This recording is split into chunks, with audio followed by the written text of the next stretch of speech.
Good day.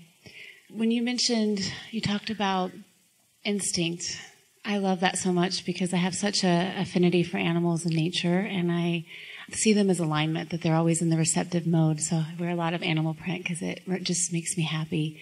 And of course he mentioned Albert Einstein and the quote. Well, another quote that he talks about is imagination and how great it is and how so much of... And before you go further, yes, and maybe it's where you're headed. Yes. We might be jumping in ahead of you.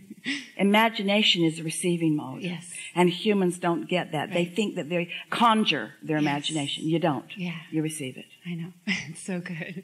And so this imagination, I feel everything is imagined. We're imagined. I feel so... So you're talking about the vortex that existed before the manifestation. So there was some thought before. We're asking you this, and it is likely that you will know the answer to this.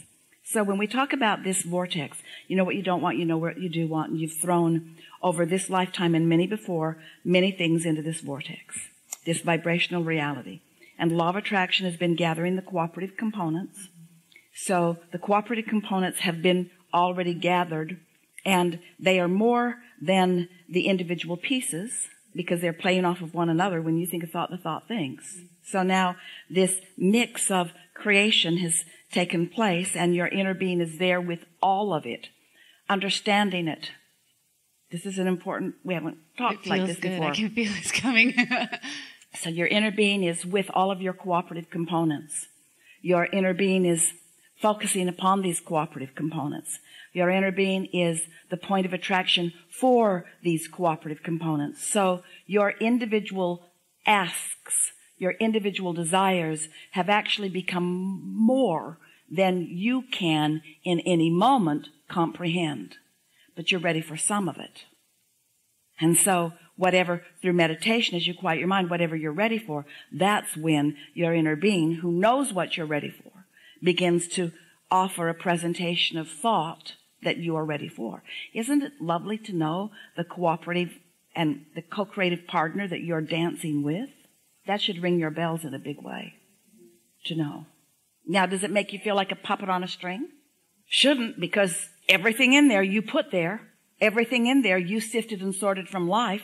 Everything in there you thought in step one into being. You asked it into being, and Source answered it into being. And now you're doing this step 3 part, the best part, the 90% part of your life. Remember? The part where you get tuned in and you receive the impulses to explore it, to discover it, to turn every corner and meet it. Yeah. And so what I was wanting to reach for more about the imagination, that inspired imagination. So when you're, especially since... Say it again? The inspired things that you get through imagination. See, the imagination that inspired the imagination, what were you getting at? Just the playfulness, especially kids, they have such amazing opportunities when they take the time. But think about why, because they've got this vortex and they're ready to be ready. They're ready to be ready. They haven't blocked it with all of the rules and all of the negative expectation.